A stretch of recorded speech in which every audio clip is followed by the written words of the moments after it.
Hey guys, today we're going to show you how to make a protein shake. I'm here with Level Up RN. If you're new here, welcome.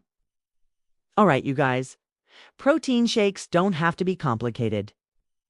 Today we were using whey protein because it's one of the most popular and most affordable types of protein powders out there.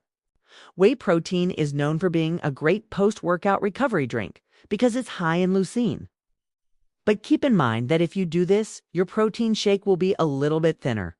If you don't have a blender, don't worry. You can always mix everything together in a shaker bottle. Make sure to use a shaker bottle that's big enough to fit all of the ingredients. So if you're using a milk alternative, we recommend adding more ice cubes so that your protein shake is nice and thick. We recommend drinking your protein shake immediately after you finish your workout. I hope you enjoyed this video and learned how to make a simple protein shake. Don't forget to like and comment below to let us know what you think. And most importantly, don't forget to stay tuned for more great content. This is when your muscles are broken down and ready to be repaired.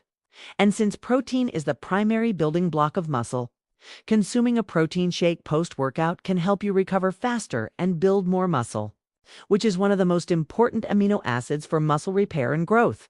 It's also very low in fat and carbohydrates. Sometimes less is more, and we want to make sure that you're getting a good amount of protein in your diet. Protein is one of the 3 macronutrients along with carbs and fats, and it's important to consume enough protein if you want to build muscle, lose weight, improve your body composition, and heal faster from your workouts. The only ingredients you need for this are going to be 1 scoop of your favorite protein powder, 8 ounces of milk or milk alternative. You can use water. We're going to go ahead and pour all of our ingredients into the blender first. Add your protein powder, then your milk of choice, and then your ice cubes. Now, if you're using a different type of milk, keep in mind that the thickness of your protein shake might change depending on what you use. For example, if you use whole milk, your protein shake will be a little bit thicker than if you were to use skim milk. That's because whole milk has a higher fat content, which will make your protein shake a little bit thicker. That's totally fine. Just keep in mind that the consistency should not affect the way that it tastes or the nutrition content. But I prefer milk because it does add some extra calories, which will help you gain weight if that is something you were trying to do.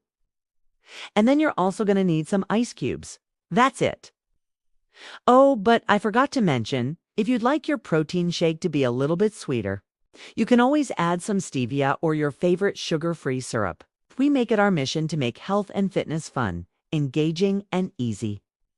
So if that's something you're into, hit that subscribe button and turn on notifications so you can be the first to know when we drop new videos. Also, don't forget to share this video with your friends so we can get them jacked, just like we got you jacked. Let's go ahead and get started. Now, the reason why we chose these ingredients is because we wanted to make this as simple as possible for you guys. There are many different types of protein powders out there, such as whey, casein, egg, pea, brown rice, and many others. Now let's get to mixing. If you're looking to save some calories, you can always use a milk alternative such as almond milk or oat milk. Alright, now we blend everything together and we blend it until the ice cubes are crushed and everything is nice and smooth. And now you're ready to take your protein shake. Thanks for watching, guys.